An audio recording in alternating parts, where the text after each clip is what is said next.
Hey guys, it's Morgan coming to you with the full crank installation video on a KTM 300. This one is a 2008, but really it's the same as all of them. Even the new ones with the counterbalancer are not much different, and this is actually a lot like every other two-stroke on Earth as far as crank installation. So it's a long video. I hope it's super informative. I want to take just a second though to say super duper thank you to everybody who has signed up on Patreon to help us out. You guys are awesome. You're helping make this channel better. It warms my heart to think that you guys are that supportive of this channel and what we're doing. If you out there are interested in supporting us on Patreon, I'll put a link in the description. Check us out, see what that's all about. It's just a way to help this channel grow and do a better job. You know, we're trying to get better equipment, better cameras, better lights, get money for traveling to do more ride videos in other places, and give you guys updates and reports on other places to ride and things like that. So anyway, it makes a huge difference, you guys. So thank you, patrons. You guys are awesome. I really appreciate you so much. Without further ado, here's the crank installation on a KTM 300.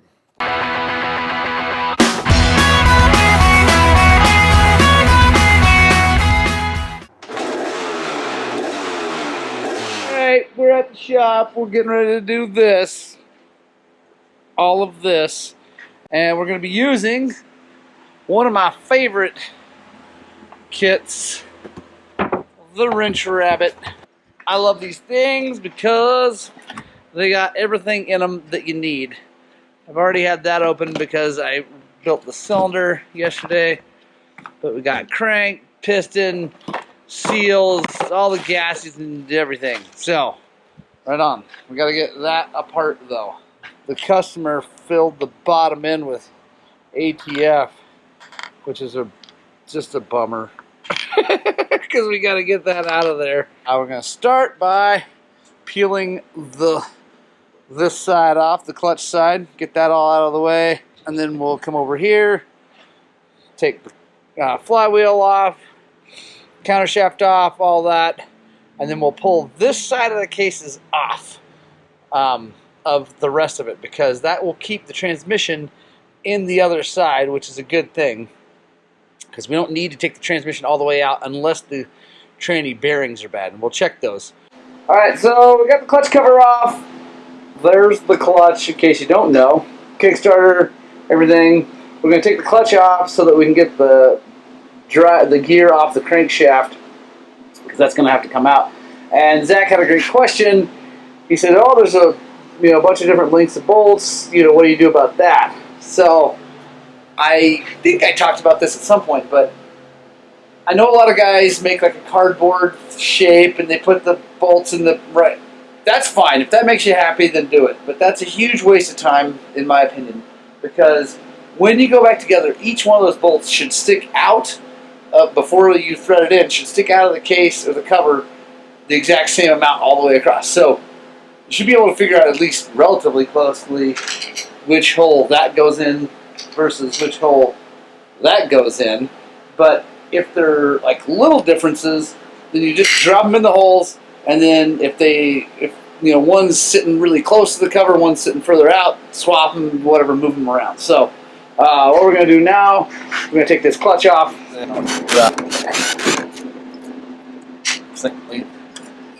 Want to keep track of this guy. That's the throw out bearing. There's a bearing in here. I put it right there in the pressure plate. Put all the bolts over here in the case that go on this right side of the motor. And then I kind of organize things. So that's going to be the right side of the motor world. This over here will be left side of the motor world as we come apart. So now here is the next trick for you guys. I think I covered this in another one, but got to get this nut off. When we bend these tabs down and out of the way, if we put a wrench on that, it's just going to spin. Like if you burr, whatever, well, it might come loose if you just hit it with an impact. But it's going to spin, and they make a holder to hold. That's awesome. But I don't have one of those holders, because you don't need one of those holders. I'll show you how you do that without having fancy tool that you use like one time in your whole life. So that's a 27 millimeter. So you're gonna need one of those, and you're definitely gonna need an impact. But the problem is when you spin this, it's not hooked to the crank, right? Because so this is the crankshaft. It's spinning all the time. The motor's spinning. It's touching this basket, right? That's spinning this whole situation all the time. But this inner hub is attached to the transmission. So without any pressure on it, the whole thing will just spin. But what we do is we act like we're the pressure plate on this thing.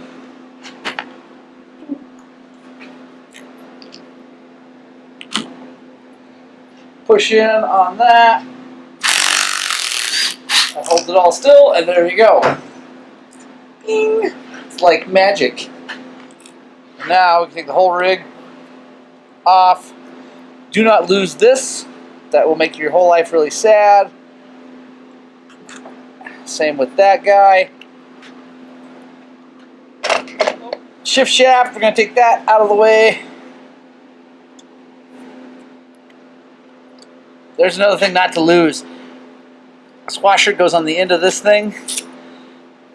A lot of times likes to stick right down there until you then go do something that falls off on the floor and you don't notice it. Anyway, don't lose that guy. And don't ask me how I know that you lose them. We're clear for takeoff with this nut.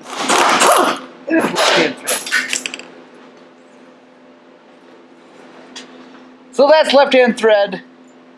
I like to take these and set them down like that in order, right? So that we don't lose anything. This is a KTM kind of specific situation. You got a Woodruff key here, so you got to get that off before this is all going to come apart.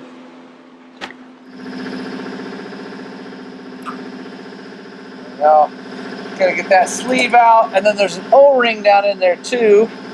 All right, so now we got everything off of this side that we need off, and really we're gonna try to leave everything in here if we can. We're gonna take a good look at these bearings. They look great. We'll take a better look as we come apart. I mean, they feel perfect. That feels good. Everything feels good. All this stuff will stay in here, and you want, like I said, that's why you want to check here and make sure that you get that off. Make sure there's no other washers on anything, because now we're going to flip this thing over and get the cases actually apart. So you guys see that I'm working on this wood block. That is a really nice thing to have. And it's just 2x4s. You don't need to buy something fancy, and you don't need to make it a certain specific size. I like to make them small enough that you can, like a 125 motor will kind of fit on there, but you can put a way bigger engine on it. It's just nice to get things up off the bench so you can work things and things can hang out without touching metal and things like that. So now we're going to get this flywheel off next.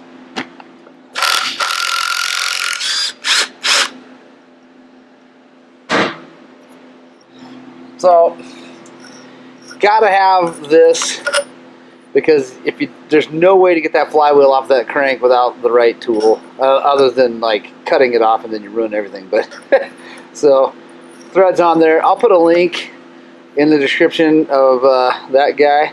It's a Motion Pro 26 millimeter by 1 right hand, because it's a right hand thread, how it threads on there. There we go. There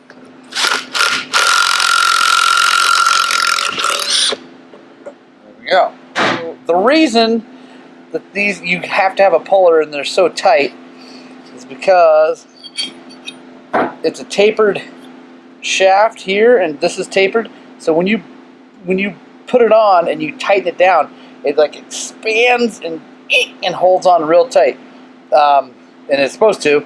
And then also you got another Woodruff key here.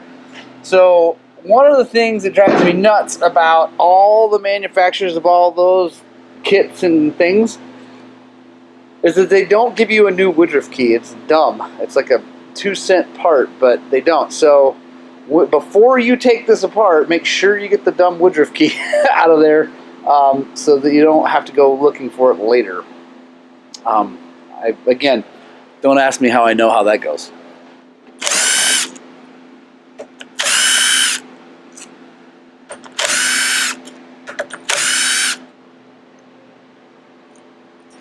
There's our bolts. Same thing with these. You don't have to keep them in order. Same deal.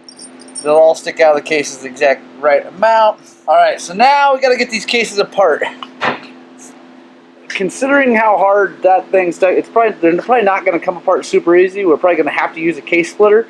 But since we're replacing this, I don't worry too much about hitting it with a hammer as we come apart, because we got a brand spanking new one to put in it. So I'm going to attempt it the old school method first. See if it wants to listen to me. Ha-ha! It's working. I'll show you why it works better on a KTM than most bikes.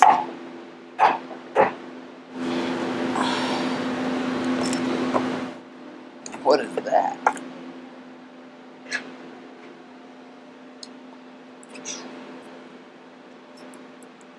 There.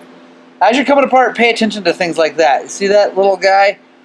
It fell and down. Anyway, you want to keep a real good eye on all that stuff so you don't lose anything or put things back together the wrong way. So the reason the KTMs come apart like that, a Japanese bike probably would not have done it, is because the style bearing they use over here has got this roller, and then it has another race right in here. That race is a mother to get off. You have to have a special splitter, which I have, but it's nice that we're not having to reuse any of that. You can just get rid of all this and put new stuff on. But the nice thing is they come apart real easy. You can see, there you go. I don't know if you guys can see that very well, but it's rusty. That's because this thing was underwater. That's why it's coming apart. I'm going to take it over to our ultrasonic spa and drop it in there and clean this all up. Take a really good look at all these bearings. But I'm going to let this soak while we're taking the rest of this thing apart. Here is a motorcycle transmission. If you've never seen one, they're kind of cool. They're a constant mesh transmission, which that means that all the gears are touching all the gears all the time. That is why you can shift without using the clutch, and you can just power shift through things and it won't jack things up, because it's a constant mesh, everything's always touching, and really when you're shifting with your foot, you're moving these gears backwards and forwards. I will do a separate video on exactly how these things work, because I really don't want to take these out if I don't have to today. So if I don't have to, I'm going to leave them in there and we'll be all good to go. I guess we'll see. Kind of depends on how the bearings are in there. But I have a transmission over on the shelf. I can show you exactly how it really works, but that's basically it. You're looking at these are your shift forks. Let that focus. These are your shift forks. The shift drum here. So when you move your foot over here, it turns this shift drum, which moves these forks, which moves these gears to engage different gears on the shaft. So, but like I said, hopefully we don't have to do that. Let's see if we can't tap that crankshaft out of there. Just like that. Honestly, this crank is probably like okay. It's not, I don't know. It had a lot of water in it, but I think he got it taken care of with the ATF pretty quickly and got it, you know, stopped riding it. But anyway, he got a new one. He brought me the parts on this situation because it took him almost a year to save up the money to have us do it. So he kind of bought things as he went. But anyway, there's what a crankshaft looks like. Yay! All right. So now what we got to do is we want to look real close at the gears, or not the gears, excuse me, the bearings in here, because we have new bearings if we need them, but if we don't need them, it definitely saves some time and effort. I'm looking here. If you look really close, these bearings look brand new. They really do. So I don't really see any reason to take them out, because the transmission actually didn't get any water in it, just the motor. So the tranny never had any rust or any of that stuff in it. That's the beauty of a two-stroke, is the transmission and the motor are separate. So tranny looks absolutely perfect and shiny, just like you'd want it to. So I don't feel like we need to do that. So now what we got to do is get these bearings out. So now that's a bit of a thing when you're trying to keep the transmission in this side of the cases, but you can do it. I will show you how we do that here in just 1 second. So now we got to push this bearing out. It's not easy to get this all lined up, but you keep your hand underneath here holding the transmission. Got a big socket. Oh, there we go.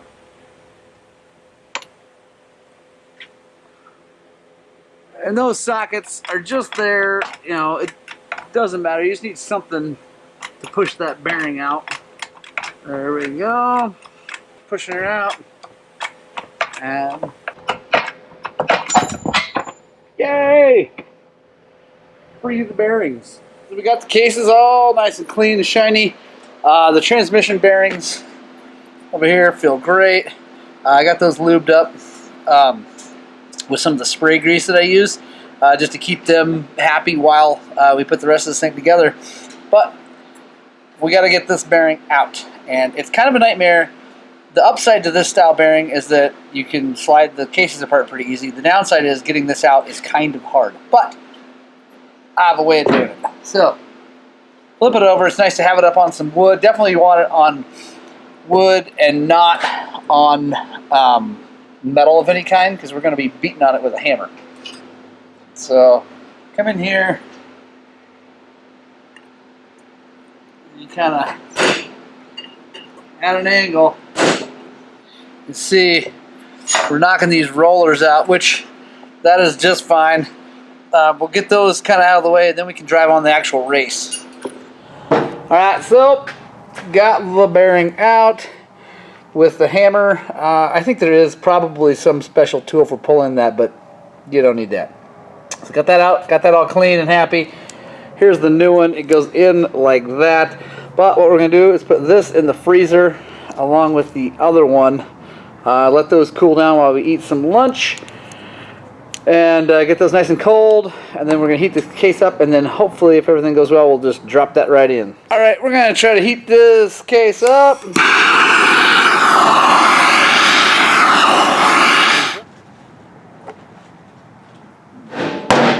That's alright. Not quite, but we have a press. So we didn't quite get that bearing done in there. I didn't really let the bearing get cold enough, honestly. And that's okay, because we have a press. But if you do a really good job of getting it really, really cold and heating the case up, they'll pretty much drop right in. That's alright. We're going to go old-fashioned with it.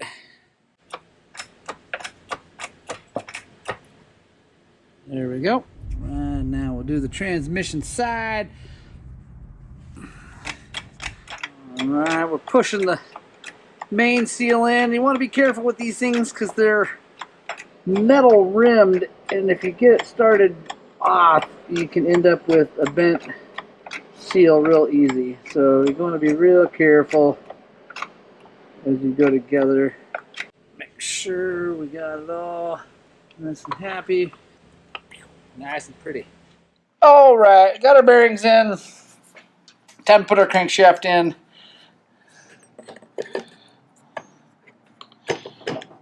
And it's going to find its home a little bit, but we might have to persuade it with the press just a fuzz. So you want to be really careful with crankshafts, because if you start hitting on it, you can actually tweak this distance here and cock it. So you really don't want to hit them with a hammer, unless, you know, like we said, we're throwing the other one away, no big deal. But we don't really want to hit this with a hammer, so we want to be careful. Take it over to the press. We're going to push it nice and easy down into the cases. Alright, so we got our crank in here. We're going to just ease it down real slow, because you can actually mess up the crank too with a press. But assuming that everything is good, it should slide relatively easy down in to its home without having to put too much pressure on it. There we go. Alright, got the crank down in its home. Now, with KTMs, they have a gasket that goes here. Not every bike does. And while I love Yamahas, I do like a gasket for the center case because it's just easier than having to put a whole bunch of Yama bond on everything. Tear the gasket out of the way. When you're getting ready to go together, make sure you got everything in there where it's supposed to go. That's why I kind of lay things out kind of where they go. And you can just, that way, if anything stands out, you can see it sitting there. Alright, getting ready to push the cases together. And one thing I like to do is I like to take bolts and drop them in so they help line the gasket up. And you don't tighten them down, you just put them in there, getting them in the holes so that they keeps the gasket in line as you're pushing it down. Take a nice big socket, put it all the way over so it's pushing on the case. And while you're going, this bearing right here, you need to be able to push this part of the case down at the same time. So as you're pushing, you don't want to just use the press to push on this, because you can cock this whole thing off. So just want to be vigilant and watching this other thing. You know, you want to make sure all your shift shafts are lined up, all that good stuff. And if it is, it should all kind of slide together pretty easy. And if you're paying attention, it shouldn't be a problem. There we go. Sometimes you gotta give it a little tap, tap, tap.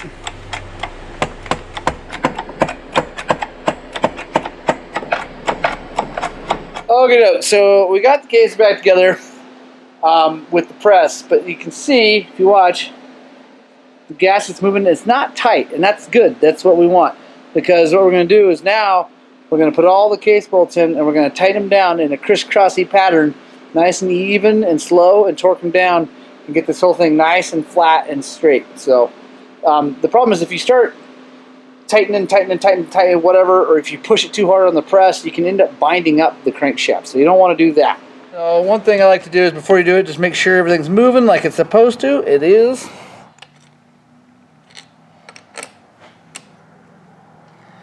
Where you go? I like to just snug them down by hand with a T-wrench. Don't have to be super careful about this. You just don't want to over tighten anything. This is just faster than doing all this with a stinking torque wrench. Got them sort of snugged up. Gonna check our crank here. Make sure we're still moving okay, which it's not.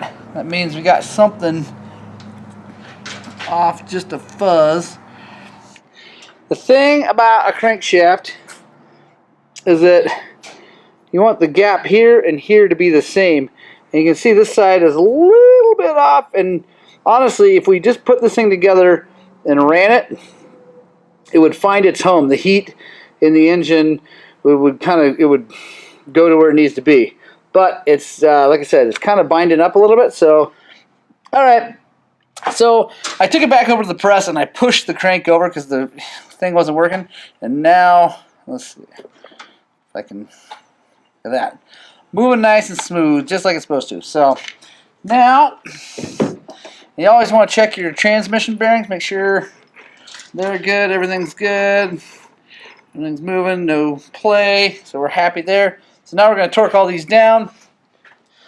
Alright, so we got our torque wrench out. We're going to put them at 8 foot-pounds. And we're going to crisscross them up so that we're not just tightening one side.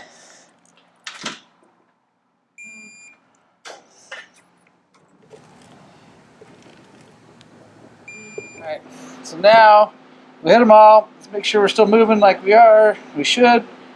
It is, which is good. Now I'm going to go back around. Since I've done them all, I'm going to go back just in a circle to make sure I hit every last one. And we're not missing any. Bottom end is back together. So now we're going to reinstall flywheel. Then we're going to flip her over, put all the clutch side in, get that all ready to go. And then we're going to grab the frame and chuck this thing in there. Then we'll put the top end on probably in the frame because it gives us a way to reef on things.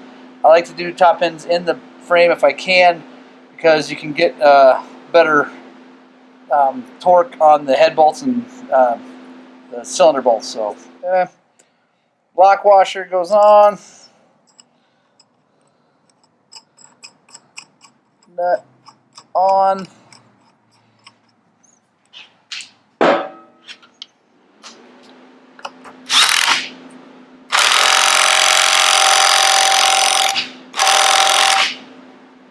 Remember, I told you before, that thing's tapered, so with that on there, get like rattle it on there pretty good. It's gonna kind of stretch and eat, and it's gonna stay there. So again, now this gives you an even better way to check and make sure everything's moving. It feels nice and smooth, just like it's supposed to. Put the clutch side back together. Now this side, we're gonna have to do a little work on the gasket. I like a razor blade. I have a gasket scraper thingy, it's fine, but fresh razor blade is nice and sharp. Tends to work a little bit better. Now, kind of a mess, but if you got everything organized over here like you had before, it's actually really easy to then just pick it up and put it back in. So, first things first, this guy needs to go in. Big oil seal. And like all the metal seals, this one you want to be careful with. And your eyes are good at seeing little ridges and things like that, but your fingers are even better. So you just run your finger around there, make sure that it's the same all the way around. We got to put our shaft or our bushing in, but we got to put our O-ring in first, so I got to find that in this kit. Woodruff key, make sure you put that in, otherwise nothing will line up. Gear, remember this is left-hand thread, so it's going to go on like you're taking it off. And I'm going to put a little Loctite on it. It's a little bit greasy, so I'm going to clean that up, get it nice and dry before I do that.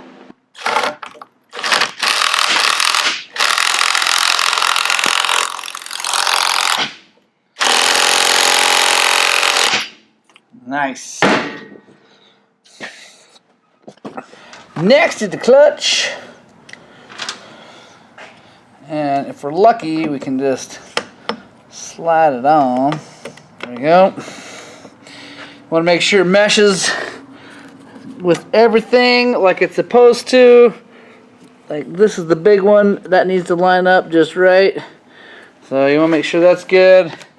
Over here, you don't want that touching it because that touches another gear that then drives it. So I like it. Looks like it's supposed to. So yeah, this kit doesn't come with a new lock washer, but you can see that this isn't super stressed, so we can at least bend this one back up, and it'll be just fine. It would be great if we had one, but this situation, it's just fine. I'm also going to put a little bit of Loctite on the nut.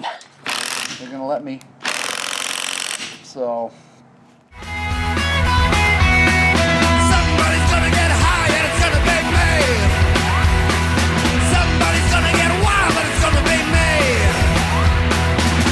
I'm out of touch with the love of so much. Somebody's going to get high and it's going to be me. Alright. Frame's here. Motor's there. We're going to put it in that frame, and then we're going to put the top end on it. So watch, see if I can struggle enough to get this thing in here.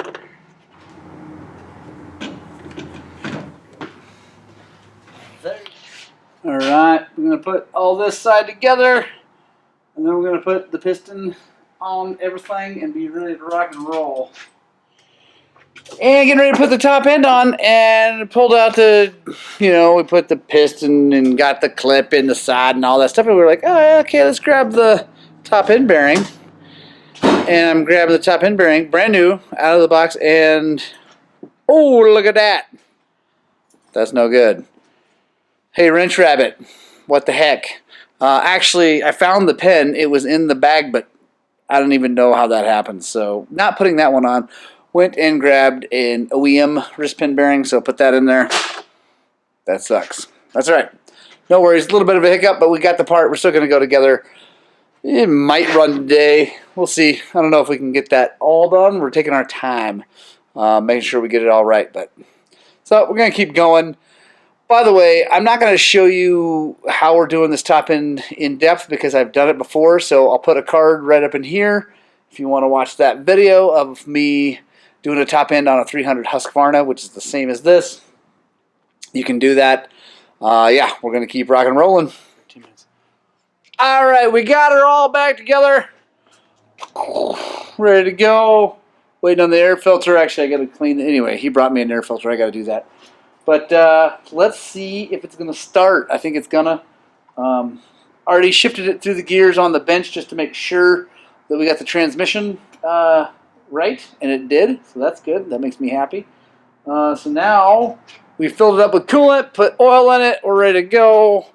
Let's see how she does.